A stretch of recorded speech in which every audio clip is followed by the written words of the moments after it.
오늘도 총리 및 비서실장 인사와 관련해 대통령실발 아주 골 때리는 뉴스가 나왔습니다. 윤두창이가 대구시장 홍준표한테 총리직을 제안했었답니다. 채널A 단독입니다. 윤두창이가 지난 16일 홍준표 대구시장과 만찬 자리에서 국무총리직을 제안한 것으로 파악됐다고 합니다. 물론 홍준표는 두창이의 제안에 일단은 고사한다는 뜻을 전했고, 대신에 국무총리의 김한길, 대통령 비서실장의 장제원을 제안한 것으로 전해졌다고 합니다. 그런데 재밌는 부분이 여권 관계자에 따르면 현 시점에서 어떤 사람이 총리로서 필요하다는 점을 홍 시장이 말한 것으로 안다. 나라를 위해 봉사하겠다는 생각이 확고한 만큼 완전히 가능성을 닫아놓은 것은 아니라고 본다라 말했습니다. 즉, 홍준표도 머리로는 난파선에 들어가면 안 되는 걸 알지만 마음은 아리까리한 상태인 것 같습니다. 마침 최근 맞삼중이가 두창이에게 농담 반 진담 반으로 홍준표 국무총리 카드를 제안하기도 했었는데, 다만 두창이가 마음을 고쳐먹고 이준석의 제안을 받아 홍준표에게 총리직을 제안한 것으로 보이진 않고, 제 생각에 이 또한 캐비넷 구인이 아닌가 합니다. 일단 대법원 무죄가 나긴 했지만 성완종 뇌물 리스트에도 이름이 있던 것이 홍준표이며, 나중에 말을 바꿨지만 국회 특활비를 집사람에게 줬다고 말한 적도 있습니다. 또한 대선 이후 윤석열에게 한 90도 인사만 봐도 추정컨대 홍준표도 캐비넷 무게가 상당하지 않을까 예상을 해봅니다. 어쨌든 홍준표가 가까스로 장제원과 김한길을 팔아먹으며 난파선 합류를 거절했는데, 윤석열이 16일 홍준표와 만찬을 가지고 17일 장제원의 비서실장 기용 결심 보도가 나온 것을 보면 홍준표의 말이 어느 정도 영향이 있긴 한 것 같습니다. 그런데 이 와중에 홍준표의 장제원 김한길 역제안 보도 때문에 상당히 상황이 이상해진 인물이 있습니다.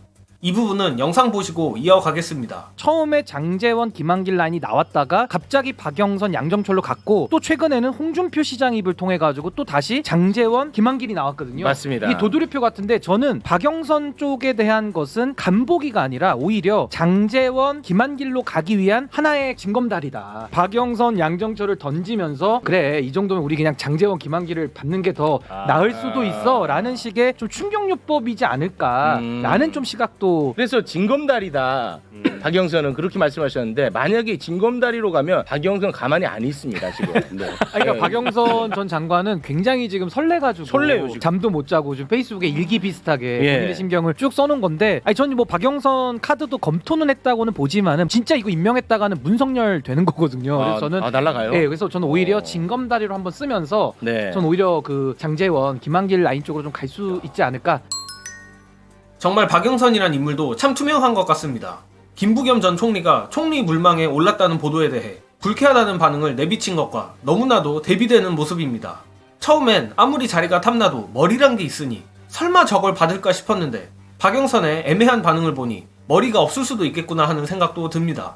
고로 장제원, 김한길이 끝까지 난파선 합류를 거부하면 박영선 총리라는 아주 황당한 그림이 현실화될 수도 있을 것 같습니다.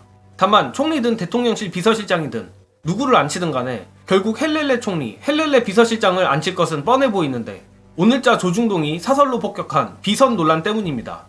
본격적으로 두창이를 끌어내리기 위해 나름대로 조중동이 캐비넷을 푼 것으로 보이는데, 조중동이 지적한 의미심장한 부분 영상 보시고 이어가겠습니다. 약간 보수 언론 내에서도 균열의 조짐은 보이는 것 같아요. 오늘 동아일보 사설을 보면은 보통 이제 비선 라인이 개입했다라고 오늘 다 보도를 했거든요. 맞습니다. 근데 동아일보 사설에는 비선 라인이라는 표현이 없습니다. 어떻게 썼냐면 윤석열 대통령 측근 그룹 라인이라고 돼 있습니다. 굳이 대통령의 비서인 라인이라고 써도 되는데 윤석열 대통령 부부 측근 라인이라고 썼거든요. 그러니까 약간 그것도 좀 힌트로 동아일보가 좀 흘리는 게 아닐까.